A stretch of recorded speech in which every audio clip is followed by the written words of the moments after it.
Next on Worcester News tonight, an Auburn man charged with animal cruelty faces a judge. The new details we are learning about the case. Plus, a visually impaired walk gives participants a new understanding of blindness and dealing with obstacles in the city.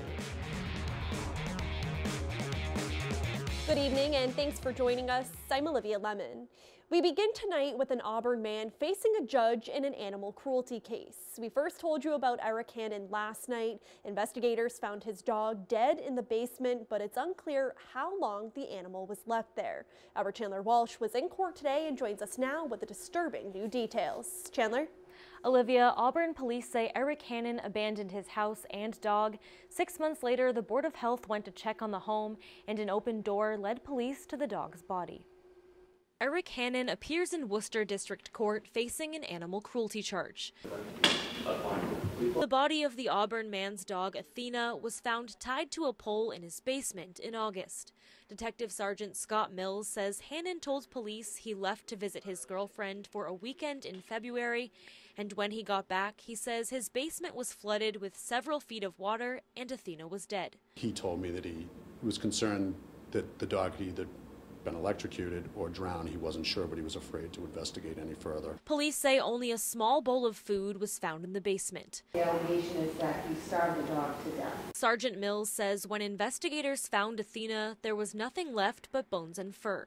Auburn police sent the dog's femur for bone marrow testing. The last thing that the body uses to sustain itself would be bone marrow. It would use intramuscular or skeletal fat prior to or organ fat. Based on the results, police believe the animal died of starvation months prior to any flooding. Femur bones had a bone marrow content of less than 3%, which, from what I've learned, based on what the Michigan State study told us, that a normal deceased canine would have 59. Hannon left court Wednesday with no comment. According to court documents, he claimed he was remorseful about causing the dog's death. He didn't give the dog even a fighting chance to survive any sort of unforeseen circumstance that could have occurred. Hannon was released on $1,000 bail in order not to possess any animals. He was also in housing court today and agreed to clean up the property and secure the house by Friday. Chandler Walsh, Worcester News Tonight. Construction on a wall barrier off of Route 190 beginning this week. It's parted thanks to a man who lived in the neighborhood and was tired of looking at the decades-old barrier. Carl Gomes says it was an eyesore in the area, so he asked the state to replace it. Now, 1 year later, the wall has been taken down and a new one will soon be in place. Neighbors will be connecting with neighbors, helping neighbors, so that we have the old sense of neighborhood. That's what this project, that's what this wall is about. Bringing the neighborhood back, beautifying it, and connecting neighbors as neighbors, and being part of the renaissance that's happening downtown into the neighborhoods. And he says the new wall should be in place by next month. Gomes doesn't want to stop at a new wall. He also hopes to add a garden and artwork to the area to make it a destination in the city. A former pawn shop building on Main Street in Worcester is sold to the Menkitty Group. The building was bought by Mass Development last year for $800,000 through a public request for proposals. The Menkitty Group was chosen. The sale is expected to close in the spring of 2019. The McKenney family owns several other buildings in downtown Worcester. In an effort to keep all students healthy and safe, Worcester Public School administrators say they are cracking down on immunizations. State law requires students to be vaccinated against certain diseases, and now the district is making sure this is happening. Our Brittany Schaefer joins us now with the details. Brittany? Olivia, doctors say vaccinations like polio and measles save lives. They say in situations like schools where children are so close to each other, these shots are necessary.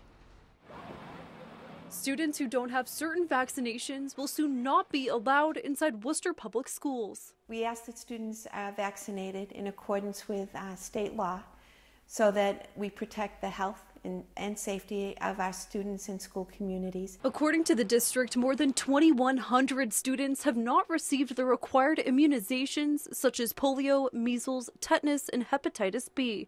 Deputy Superintendent Susan O'Neill says their hope is the stricter policy will make all students get their shots. They were given a date by which they had to be vaccinated to continue attending school. So they were given warning and given resources and and information to support that. Dr. Christina Hermos is an assistant professor of pediatrics at UMass Medical School. She says not having the proper vaccinations is dangerous. A lot of these diseases we don't see, but as soon as we stop vaccinating and the vaccination rates drop too low, we'll start to see them again. And one of the best examples for that is measles. Europe is seeing a huge surge in measles, and measles is a deadly virus. Hermos says one reason parents choose not to vaccinate their children is the increased risk of autism, but the doctor says it's a myth. That fear came from one very poorly done study back in the 1980s. There have been now 15 large studies that have disproven that link. O'Neill says the main reasoning behind the policy is to keep everyone healthy. It's important to us that we have welcoming schools, and so it's our goal to work with families and community resources to make sure our students have what they need so that they can access schooling. Now the district says they will make exceptions for families with religious objections or medical reasons. Brittany Schaefer, Worcester News Tonight. Worcester is set to open its third dog park this week. The 7,300 square foot downtown dog park is located on the corner of Green and Foster Streets. The city's two other parks are the Vernon Hill Dog Park and Beaver Brook Dog Park. A ceremony is scheduled for 4:30 Thursday to celebrate the opening of the new park. Today is the last day to register to vote in November midterm elections. All local election offices are open until 8 p.m. tonight for voters to register in person, or you can do it online. According to the state, 4.4 million eligible voters are already registered. Just this month, 73,000 people used the state's online voter registration system, including almost 4,000 this morning.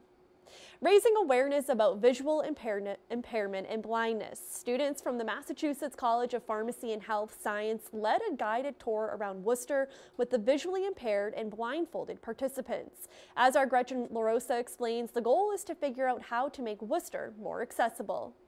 Massachusetts College of Pharmacy optometry students led local leaders and blindfolded participants around downtown Worcester. They are raising awareness for those with visual limitations by participating in a walk on White Cane Day. Catherine DeLiso, an assistant professor at the Mass College of Pharmacy School of Optometry, says it's important for clinicians to be able to put themselves in their patient's shoes. As a sighted guide, you're really responsible for the safety of the person that you're guiding, and so I think it's important for them as clinicians to learn that just from a first-hand experience. Liz Miska is a Worcester lawyer specializing in elder services. She says when she lost her vision 10 years ago, she felt helpless. When I was diagnosed with my disease, I felt as though I'd been thrown off a cliff by the very professionals who could very easily diagnose me, but could not tell me what my life was going to be like. Miska says this event bridges the gap between the sighted and the visually impaired. They will take what they've learned here and they will spread that message to other sighted and visually impaired individuals wherever they practice. Elena Short is a student at MCPHS and was considering leaving the optometry field. After hearing Liz's struggle with vision loss, it prompted Short to continue in the program. We're really just trying to advocate for those who are visually impaired and let the community know this is something that does need to be addressed on a more daily basis. Now, participants we spoke with say a blindfolded walk is actually an eye-opening experience, and it is important to have a sense of being visually impaired in order to make Worcester accessible to everyone. Gretchen LaRosa, Worcester News Tonight. The Pawtucket Red Sox have begun the process of listening to fan ideas for Polar Park. The new ballpark is set to start construction in July of 2019, and the team is looking to give the development as much Worcester flair as possible. As our Cam Jandro explains, a meeting with Canal District neighbors started the process. What would fans like to see inside Polar Park? Be able to see the balls go over the wall, maybe have one street where the kids can shed. Anything that's authentic, that speaks to the history. Neighbors in Worcester's Canal District had the chance to sit down with PawSox President Charles Steinberg to pitch their visions at the very first fan plan meeting. Could there be a place in the ballpark where we can assemble banners from all of the local high schools and colleges and keep them on display? A lot of brick, like a brick facade. So a lot of brick in the building, For 2 hours, ideas were thrown around the room on how to make Polar Park a one-of-a-kind development. Ballpark amenities and traffic were also topics of interest.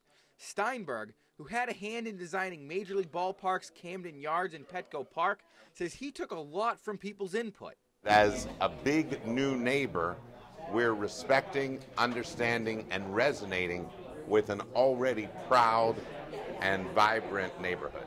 The meeting comes around the same time the PawSox have been interviewing architectural firms to build the stadium. Steinberg says the team is now trying to show appreciation to those welcoming the team into Worcester. The embrace has been extraordinary. Well, isn't step one of thank you to listen to what people want in their ballpark? It's their ballpark. Cam Jandro, Worcester News Tonight.